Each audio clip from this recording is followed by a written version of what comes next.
Wisconsin protesters toppled statues, vandalized buildings and are accused of assaulting a Democratic state senator on video at the state capitol Tuesday night after daylong protests turned violent. Both Governor Tony Evers and Madison Mayor Satya Rhodes Conway condemned the violence and destruction Wednesday morning. Meanwhile, a spokeswoman for the protest group issued a list of demands. Protesters attack state senator in chaotic night at Capitol, report. The violence began after a group of 200 to 300 protesters marched through downtown Madison, initially blocking intersections and obstructing driveways, Madison Police Department said in an incident report. The situation escalated when the group reached the state capitol grounds. Statues of Lady Forward, and Colonel Hans Christian Hegg, who fought and died during the Civil War on the Union side, were torn down and removed from the grounds.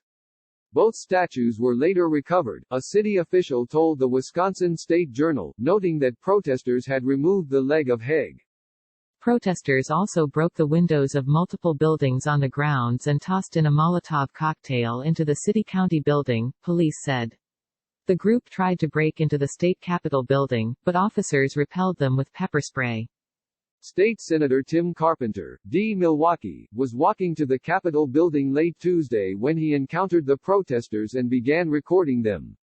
Carpenter said that he was assaulted and beat up by 8 to 10 people as he took the video. He shared the 11-second footage on Twitter.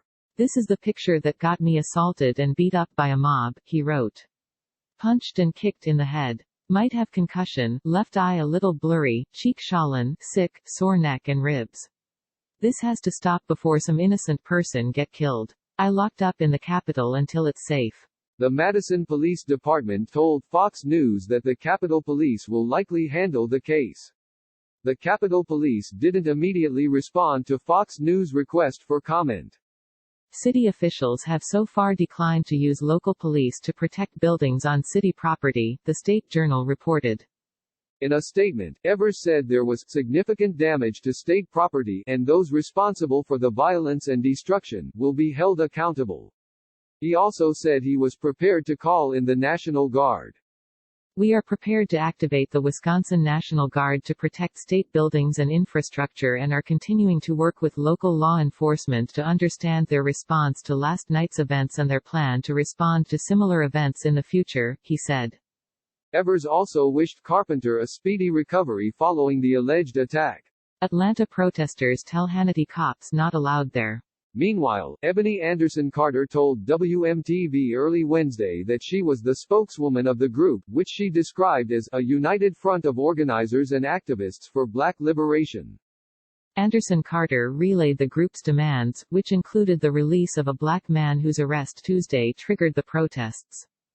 Police have said the man, 28-year-old Debonair A. Johnson, was arrested after causing a disturbance at a restaurant while wielding a bat and speaking through a bullhorn. The group's other demands included the firing of a Madison police officer and that the department be defunded, with the money given to the community, the station reported. Protesters rally at Atlanta jail, demand release of woman in Wendy's arson.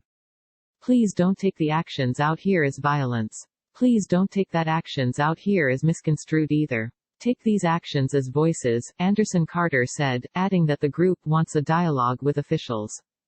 Madison Mayor Satya Rhodes Conway released a statement later Wednesday, calling the actions of the previous night far from peaceful and exceedingly dangerous.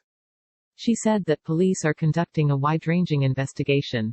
"We need to separate First Amendment protests from those engaged in criminal conduct," Rhodes Conway said.